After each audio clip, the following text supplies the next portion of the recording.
Good afternoon, everybody, and welcome to the first Drapers Connects webinar of 2024. My name is Graham Moran, and I am the Associate Editor of Drapers. So thank you all for joining us. In partnership with Neteven and Lectra, today we will be discussing how to master marketplaces with insight from online retailer Asos. So I'm very happy to welcome today's panel, who's going to be discussing that topic. I'm going to hand over to you guys to please introduce yourselves and tell us a little bit about what you do. Antoine, why don't we start with you? Yes, thank you, Graham. So I'm Antoine. I co-founded Neteven in 2005. And in addition to my general management role, I am Chief Commercial Officer. Neteven simplifies global online sales and inventory management across multiple marketplaces. We centralize and automatize distribution across those sales channels.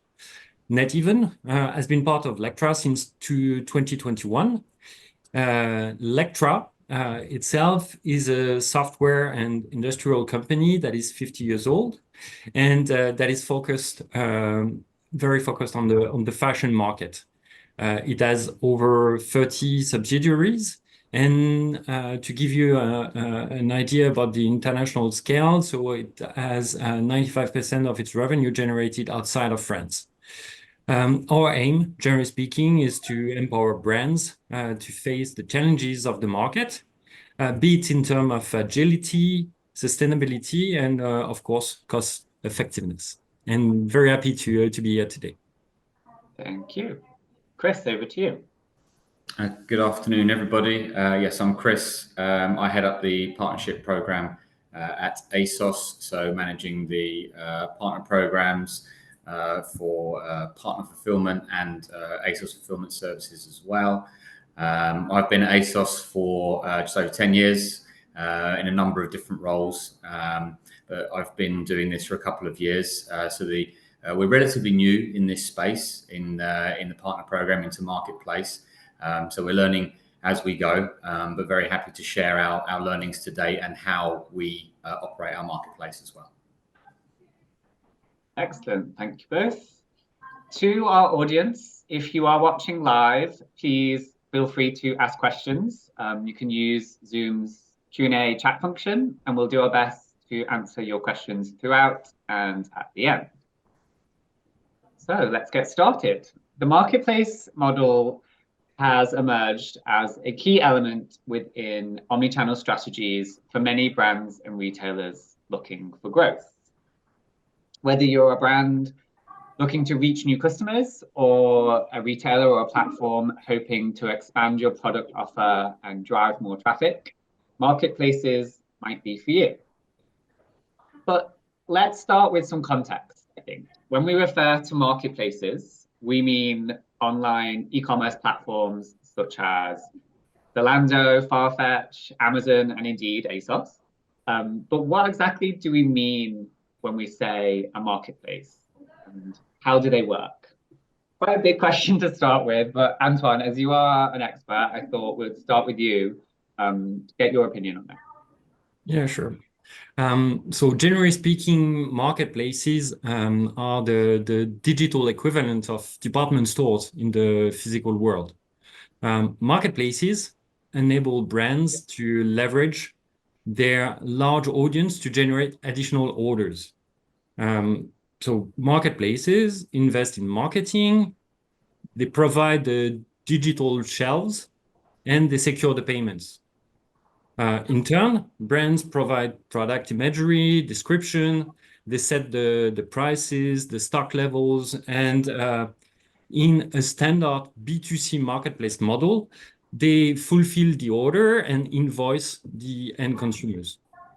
So from a business model perspective, marketplaces are performance-based distribution channels in which the brand takes more responsibility, but also more control than in a traditional wholesale model. Thank you, Antoine. Chris, do you agree? Firstly, and do you have anything to add? And also, I wanted to ask Obviously, as you said, you've been at Asos for 10 years. You've kind of been part of the journey. But generally speaking, why do you think this model has kind of taken off in the past few years? Sure. Yeah, I mean, customers are much more and more used to shopping on marketplaces. Different delivery solutions, orders arriving different days, times.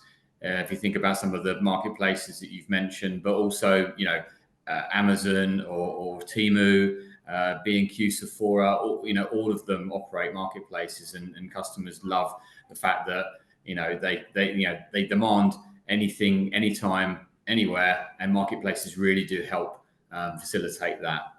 And certainly what we've seen, we looked at marketplaces a few years ago, and I think that we didn't do it, but then the advancements within the middleware have just made it a lot easier for brands and retailers to collaborate and set these up, and it really does complement the wholesale operation, layering on top this additional route to market.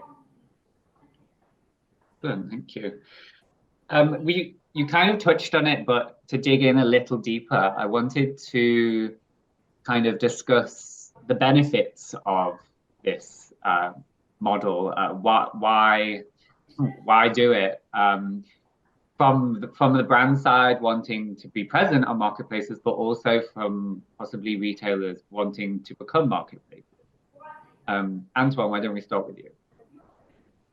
So in terms of benefits for a retailer, so the marketplace, the biggest benefit is having access to extra inventory without having to hold it and to physically have it in the warehouse and in the balance sheet. It is also a very effective way to avoid stockouts and to offer additional colorways, additional styles on brands that they are already working with on a wholesale model. For the retailer, what is important is the ability to test new brands and to introduce them to consumers to see how they react and what is the attraction that they have towards the consumers. On the brand side, when properly managed, marketplaces offer the great advantage of being able to control the brand image, making sure that the products are well described, of course, according to the requirements of the marketplace, because there are guidelines to be respected, but to be able to really make the products look as good as possible, to define the assortment and the pricing strategy, basically to choose where the product will be displayed, at which price, and to really manage the promotions. And as mentioned, so that's greater control for the brands and the possibility to get in touch with the consumers wherever they shop. It can be, of course, on the brand website, but also, and as Chris mentioned, on marketplaces that can be seen as mall, actually. So it's a big concentration of brands and consumers. I think you just reminded me of something that I was reading in research for this, and someone was talking about for them it was all about never missing a sale. If somebody wants that product, you can get it to them. I know this is slightly off piece, but you just reminded me of it. Do you think that that's how a lot of people should see it, as that's what it's all about? Chris, you're nodding. Let's go to you. Yeah, no, definitely. So consumers are loyal to some extent to the retailers that they shop with, and in that sense, if the consumer is looking for a specific product from a brand on Asos, the best way to please the consumer is to have it available there. And that's a big benefit for everyone involved in the loop. Yeah, 100% agree. I mean, Asos's mission is to be the number one fashion destination for fashion-loving 20-something. So we need to be where our customer is, and that means having the right product in stock at the right seasonal moment. It's the absolute worst experience when you go and it's just not there and it's not available for you. So where the marketplace is an extension of our curated branded offer, it can also provide the never out of stock element. So it's maybe less customer disappointment as long as the stock's managed at the brand as best as possible. Yeah. Well, let's now focus a little bit on Asos specifically. And Chris, could you tell us a bit about that journey to? We've talked kind of about the benefits, but that journey to launching this model and kind of how it works and how it integrates with Asos on kind of a broader scale. Yeah, absolutely. And as just touched on, the marketplace is an extension of our curated offer. So that conversion can be increased by never missing a sale, but we can also stock additional ranges and additional brands as well to provide the customer with more choice. Something we decided to do when we opened the marketplace was it wasn't just an open marketplace. So any brand that can sell on a marketplace could go live on Asos. That's not really what we wanted to do. It had to complement our current offer with the relevant product and the relevant fashion for the fashion-loving 20-something. So that's critical for us. We work with our brand partners to make sure that product offer is optimized. So yeah, it's a lot of other marketplaces. You have the ability to sell on the marketplace and you go ahead and put the product on. That's not something, that's not the direction that we've taken. It is a much more of a curated offer and stance. And do you think that's paying off? How's it performing? Yeah, I mean, it's still very early days. The last market update we went to the city with, we had 33 brands live. And we're on track to hit our full target of at least doubling that number of brands within this financial year. We work with a number of brands from our key global strategic partners who really love the opportunity to be able to backfill the missing sizes or even provide size extensions as well, where we might not purchase them from a wholesale perspective. And then we've also got medium size and small brands that we treat slightly differently. We almost offer a consultation in terms of their product offer that they submit to us, providing feedback, suggestions on what could be tweaked. And it's live across all of our brands, whether it's within sportswear or our face and body or other partner brands. Yeah. When I found it interesting researching this that you brands and retailers, not necessarily just you, but all brands and retailers can work together in different ways. So you might work with somebody in a wholesale capacity, but also in a marketplace capacity, and they kind of can complement each other, I guess, is ideally how they would work. Could you tell us a little bit about that for maybe people who think it's a bit more black and white? So from a hybrid perspective, you mean having .com and partner fulfills on there? Yeah. Sure. I mean, for us, how it works is, our buyers will go and do the selections with the brand partner, and then there'll be a discussion in the room about what additional items that might be relevant for that season. So our buyers may suggest, right, we think these few would be good. Then the brand would then say, right, we believe that these would also be good to test. You didn't pick up all of the marketing stories that we would like you to do. We understand that it's not the commercial, but we're willing to take a bet and put that on the site. So there's kind of a collaboration and agreement on how we would go to market with our hybrid brands. And guess what? Sometimes the brands did get it right, and they do sell a few more volume than there was expected. So yeah, and it will also inform future seasons as well. It definitely provides the ability to test and react. Some moments brands are really hot, and the wholesale buys are huge because it's really believe in the product, and in other seasons it's not so much.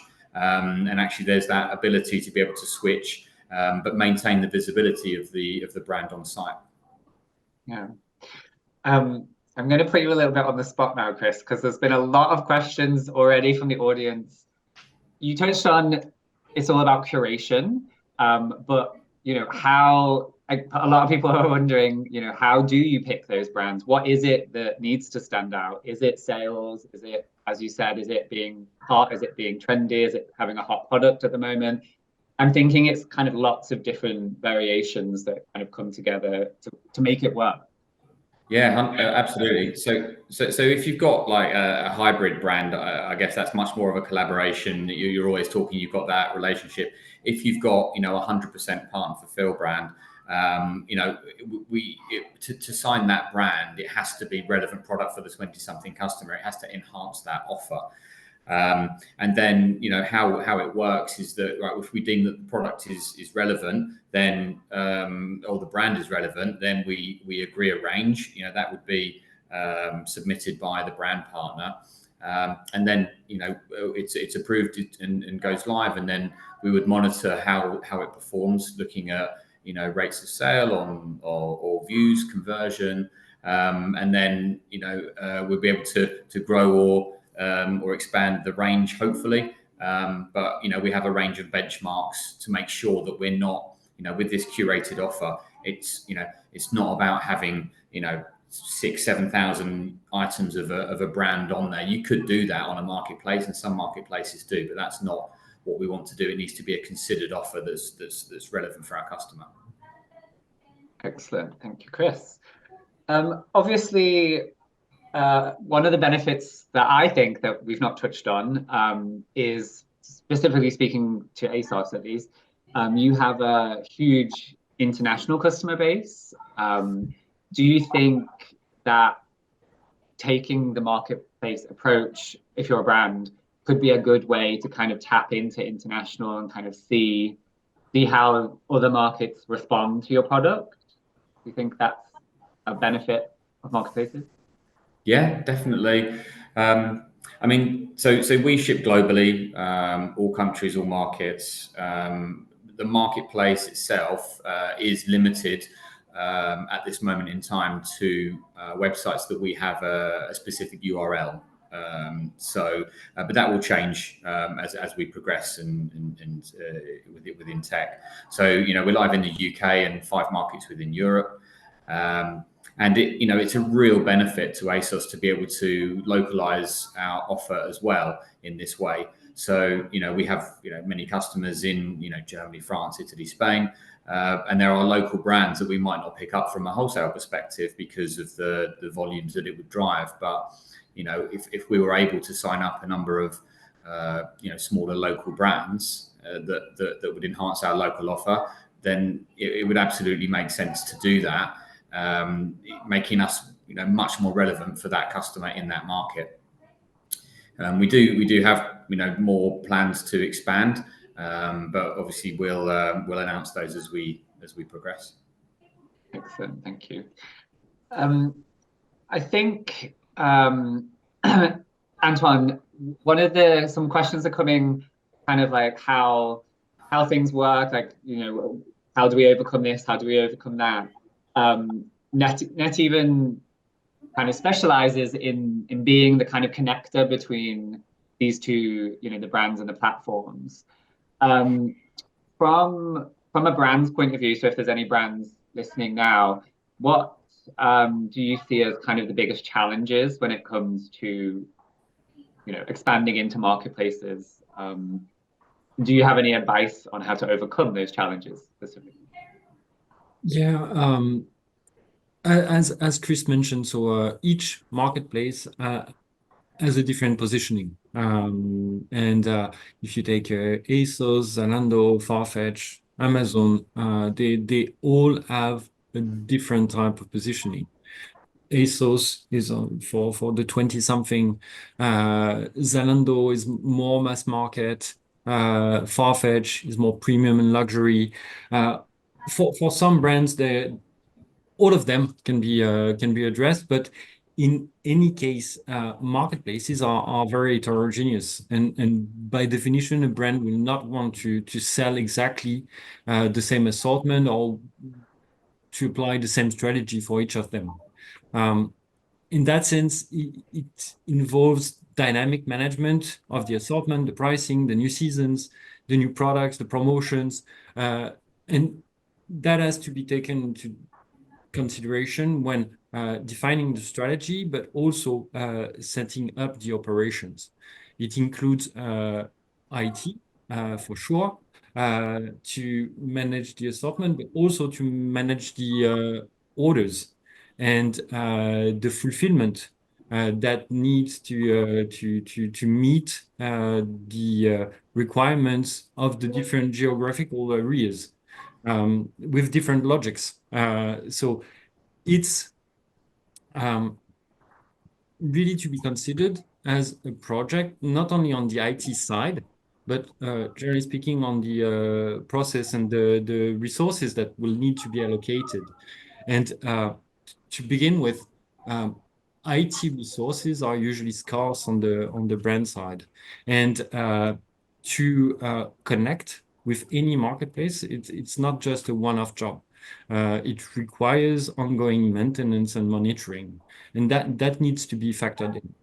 Um, Understanding the operational and commercial requirements of each marketplace also requires some time to be spent on and some skilled resources.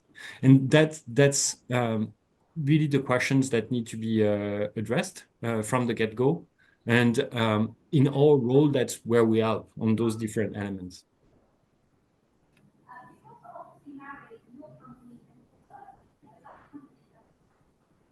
Oh, you're on mute, Brain. Sorry, you touched on it a little there, Antoine, but we've also had a question from the audience about um, you mentioned that there's all these different marketplaces and they kind of deliver to different people.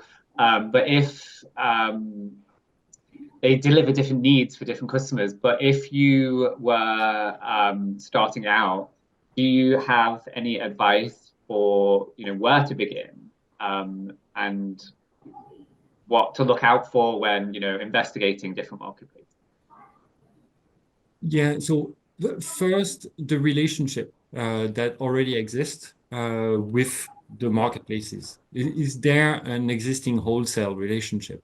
That's important to understand whether it's uh, backfilling, range extension, or net new channel. And that changes the way to approach it.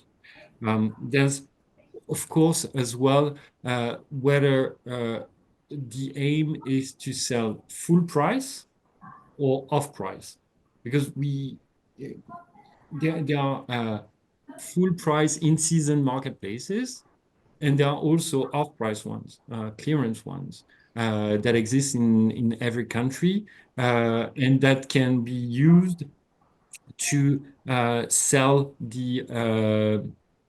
the previous seasons or to amplify the season sales. And that's part of the combination that needs to be taken into account based on the situation of the brand. What does the brand want to achieve? In which geography the brand awareness is the highest? Because to to get to success, in our experience, it's good to start where you are good and then to expand where you want to improve and not take it the other way around.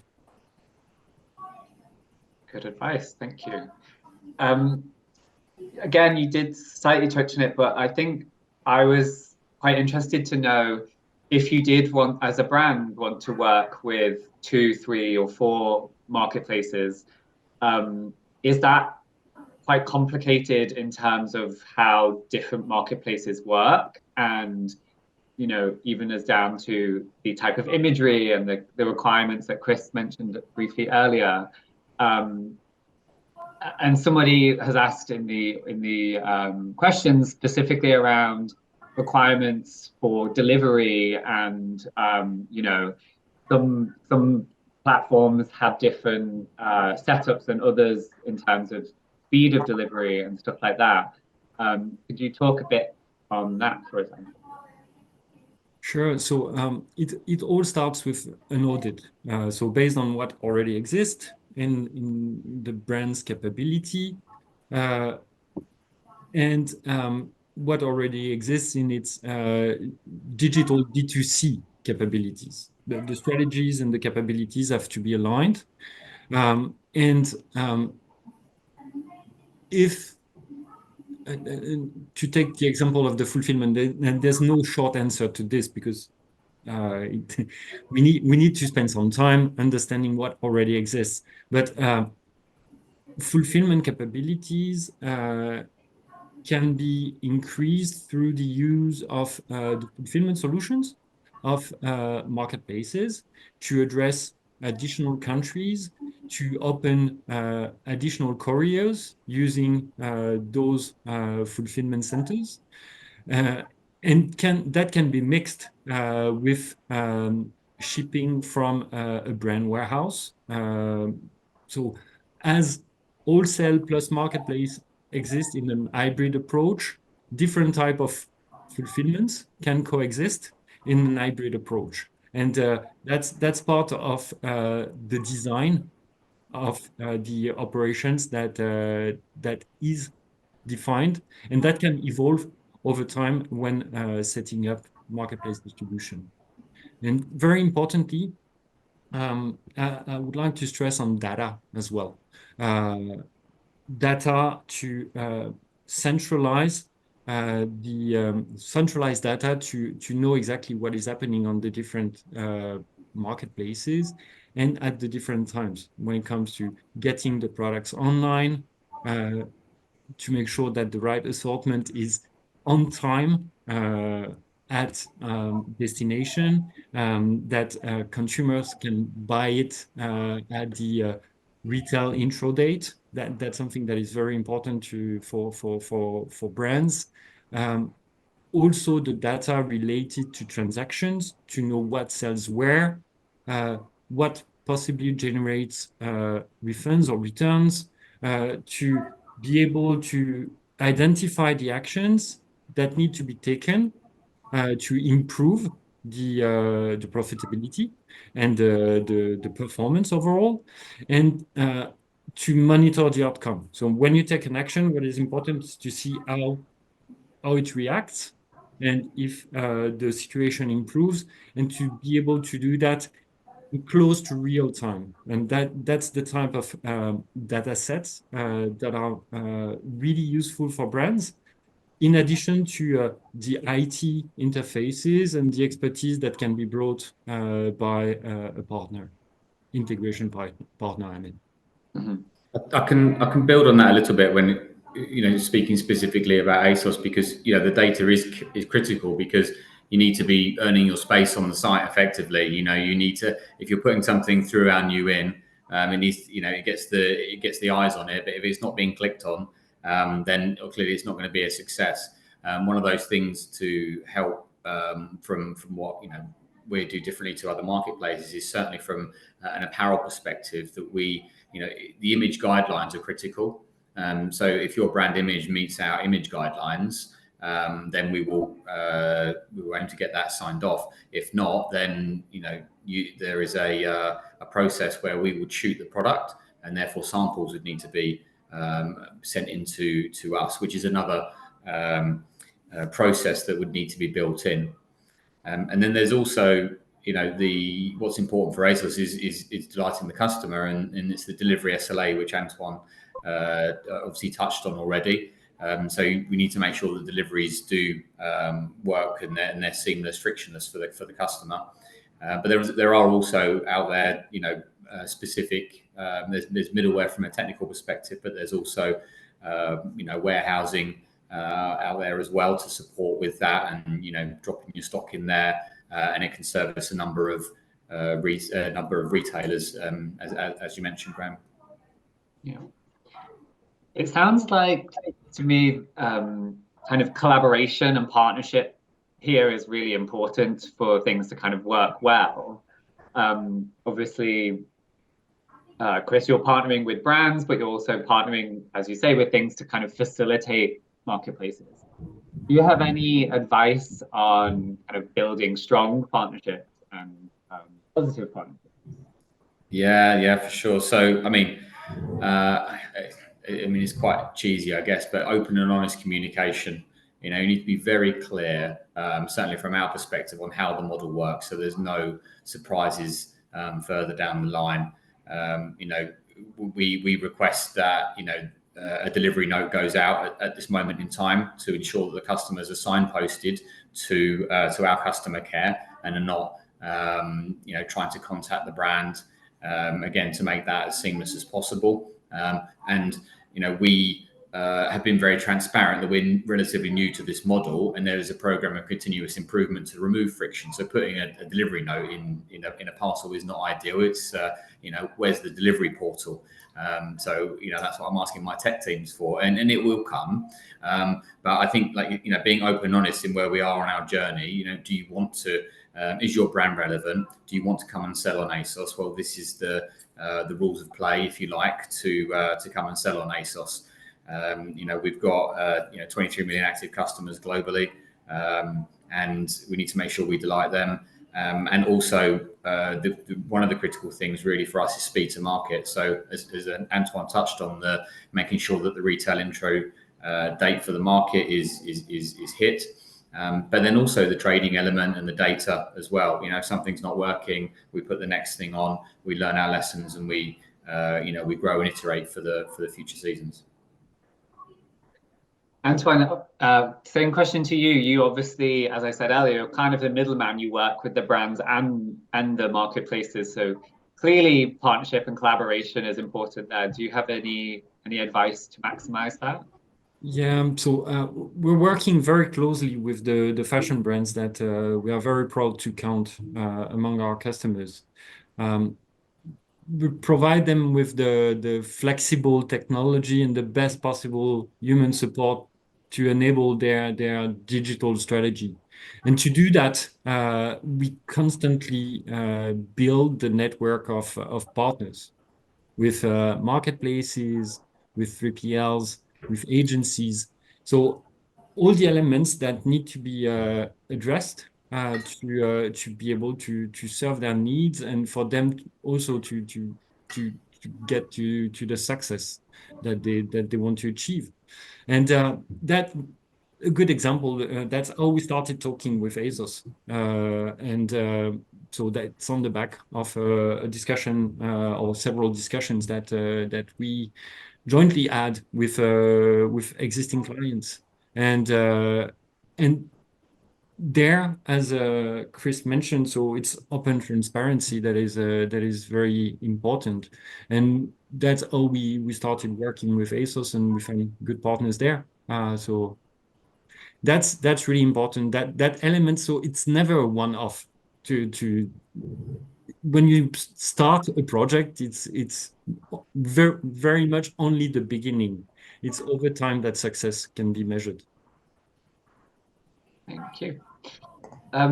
Chris, you said that this kind of marketplace journey for Asos is in its early stages, but I'm interested to ask, what are your future plans? Where do you see this going and growing to? Sure. As I said, we want to expand to more partners, and we're on track to double the amount of partners within this financial year, and hopefully we'll exceed that.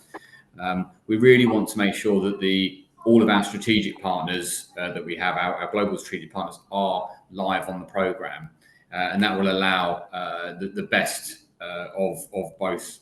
What we can do from a wholesale perspective and then a brand perspective.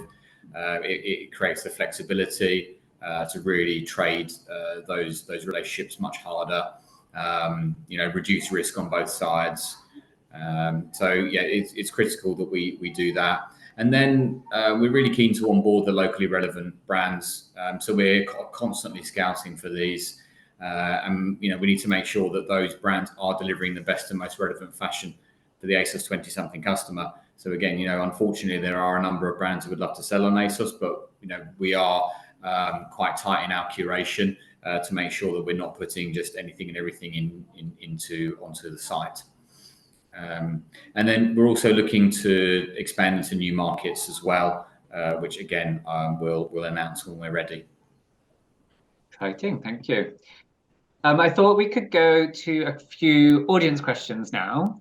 And one of my favorite ones that came up was about, we touched on, how to be successful and growth, etc. But someone has asked, what are the top ways to generate income from a marketplace business model, which I think everyone would like to know. Chris, why don't you take that one?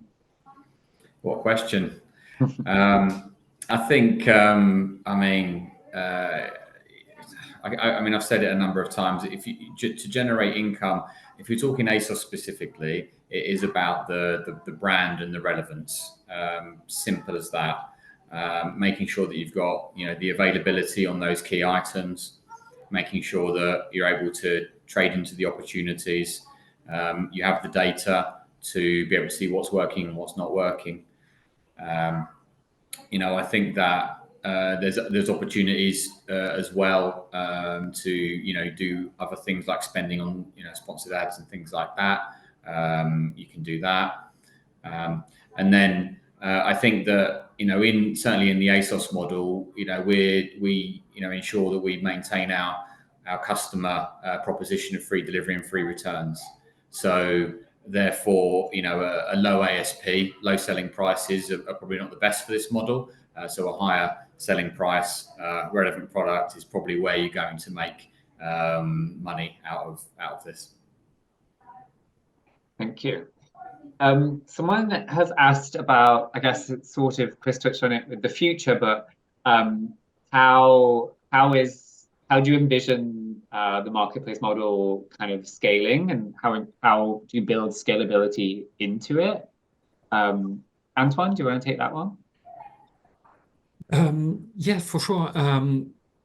Scalability can only be achieved when processes are streamlined. So if it's a one-by-one approach to marketplaces, if only on the IT resources, there will be a shortfall at some stage, and therefore centralizing what can be centralized, automatizing as much as possible is key to be able to focus on where the brand has its core value.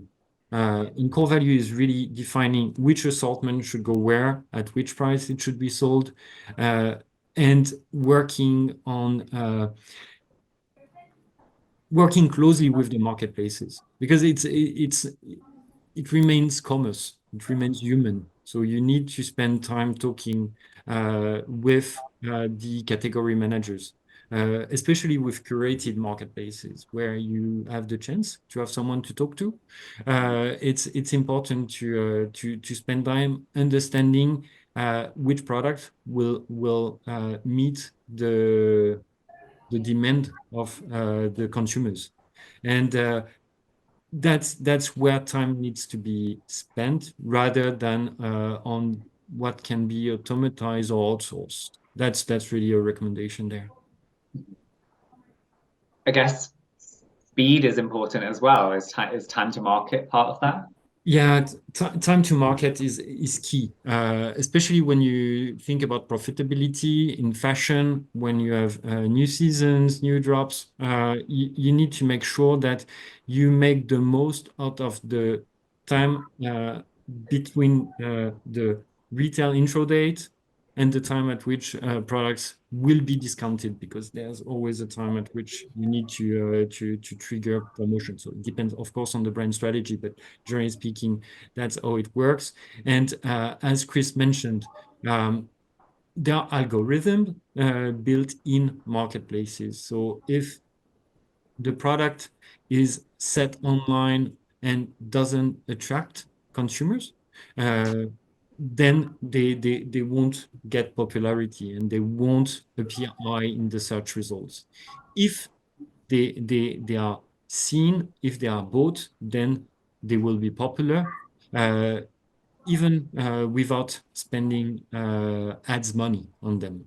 And the main thing is to respect the retail intro date and therefore the time to market, but also to have comprehensive product descriptions, product sheets that meet the requirements of the marketplaces, and that's really key. I think also simple things like making sure that the product is mapped correctly, so it shows up on the site. It's just a critical thing that we certainly see we have issues with as well. But talking on speed, I mean, I've mentioned it a number of times. It is critical to do that, to hit the market intro dates. Right, so it's there for the right seasonal moment. Absolutely critical, and then making decisions at speed as well. If something's not working, making sure that you can trade in, trade out. And having access to data is also important to be able to monitor, because it's so to keep in mind, it's that marketplaces are not the brand website. So all the information is not immediately accessible. And even if accessible through the marketplace, it needs to be analyzed. So a way to centralize and display data in an actionable way is really important. Yeah, thank you. There's been a lot of, I think, a few comments around, the requirements of imagery and stuff like that have really sparked quite a few questions in the comment section. Chris, I wonder, just to kind of give people clearly very interested in that, could you give any more insight into how that works and what people need to do to comply, etc.? And I'm also interested to know kind of what level of control brands have in this space, from images maybe through to pricing and stuff like that. Because somebody has asked a question around, they're kind of, are they cannibalizing their own sales by going onto a marketplace and that kind of thing. Two questions all wrapped into one there, but yeah, I mean, with anything, we certainly see it as a joint partnership. Whenever we go into these these integrations, it's right that you probably have a bit less control than other marketplaces, and certainly less control than your own .com as well. But price, absolutely, that you have full control over your price. If Asos does an event, we'll invite you to participate, but you do not need to participate. Totally down to you. With regards to images specifically, we have some fairly robust image guidelines of how we expect items to show up on the site, and to give them the best chance of converting with our customer. If those images aren't signed off, then yeah, we need to go through a sampling process. So the sample would need to be with us in an agreed period before go live, and it will be shot in our studios, given the studios treatment, Asos Studios, and then the image will be available to go live after that. I think the other thing probably is that in terms of the control piece, again, I've already mentioned it about, we don't just allow anything to come on the site. So, we collaborate, we consult with, feedback on the ranges that are being submitted for approval as well. So it's a bit tighter, and and this is our approach today. As we evolve, we've had the marketplace for a couple of years now. We may change in the future, but that's the rigor that we've put behind it today. Thank you. I asked Chris about Asos specifically, but maybe Antoine.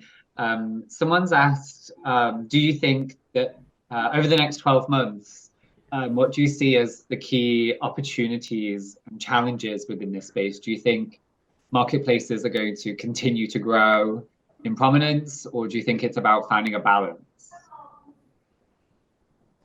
What we've seen over the past years is that marketplaces are the fastest growing segment in e-commerce. And that is also fueled by the fact that marketing investments are continuously getting more expensive. So it's really difficult to challenge the traffic that marketplaces are receiving in terms of audience.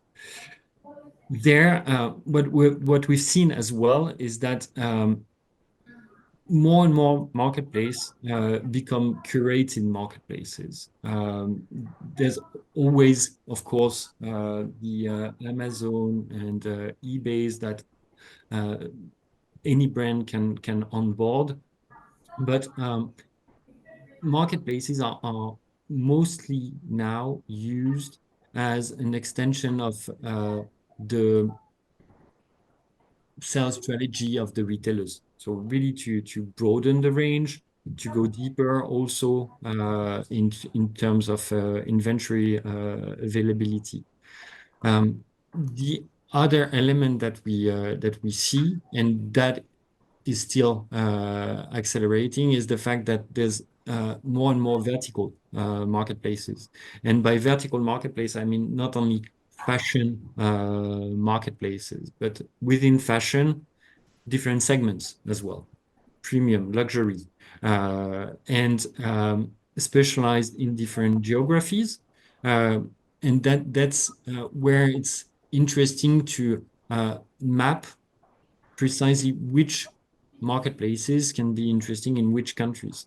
Because some marketplaces are big in their home country or in the neighboring countries, but smaller elsewhere.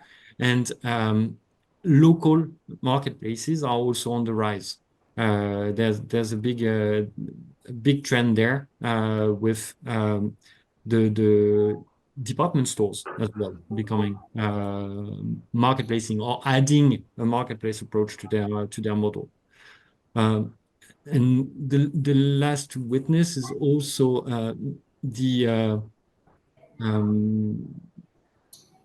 marketplaces that have a slightly different model.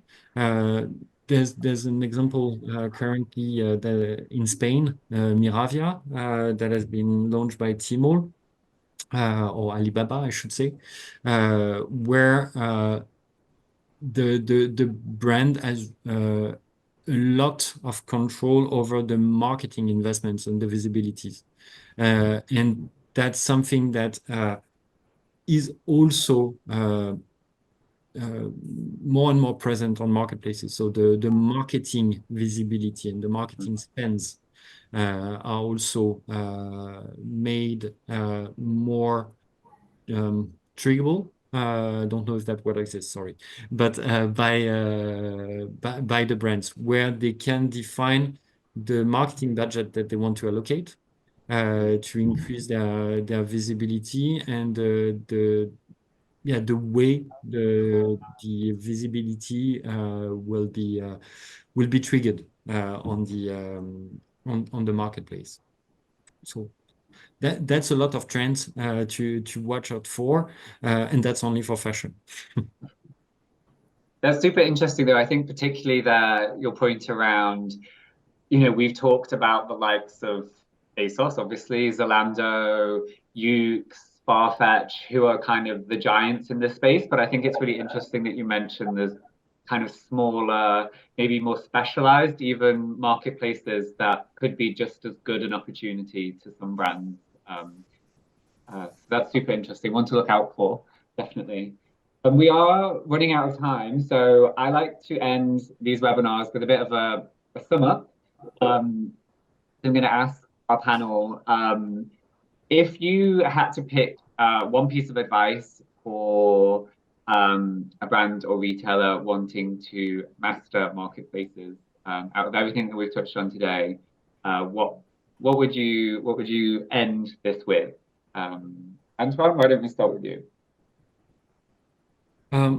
So to sum it up, operating on any marketplace requires the allocation of resources on the brand side. So there's no magic around it.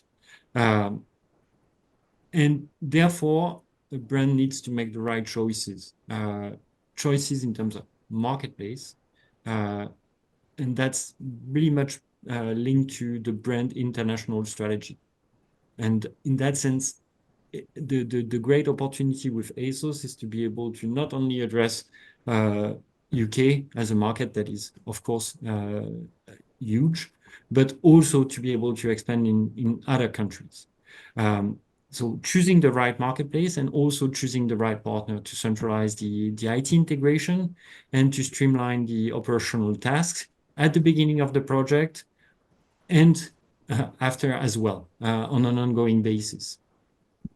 So that would be the advice that I would give. Excellent. Chris, over to you, but I'm going to add a second point to you. A lot of interest has been on how do we get on Asos? How do we appeal to you? So what advice do you have generally to be successful on marketplaces, and anything you could leave our audience with that you are looking out for in particular? Sure. Well, yeah. So first off, I think you need to go into marketplace with your eyes open. You need to understand the benefits, but also the challenges that come with the model. Do your research. Create a robust business case. Go on, test the customer experience out yourself on other marketplaces to see how it works as well. Yeah, just in general, I think just eyes open. And then to get on Asos, I mean, I keep saying it. It's all about having that relevant product for the fashion-loving 20-something. Our purpose is to give the customer the confidence to be whoever they want to be, and if your product does that, if you're doing something that is massively on trend, even if it's for a season or two, that's where marketplaces are excellent, because you can really go after the trend super quickly. You can integrate and get it live. Sometimes if you have to onboard from a wholesale perspective, it can be a lot longer. But also, if we know that it's going to be for a small amount of time, you can squeeze the opportunity out in that moment. Relevant product, 20-something customer. That's what it is. Great, thank you, Chris. And sorry for putting you on the spot with that one. Sadly, that's all we have time for. But I think there's some really interesting advice and really exciting space to discuss. So thank you to Chris and Antoine. Thank you to Neteven and Lectra. And thank you to our audience for watching. We'll see you on the next one.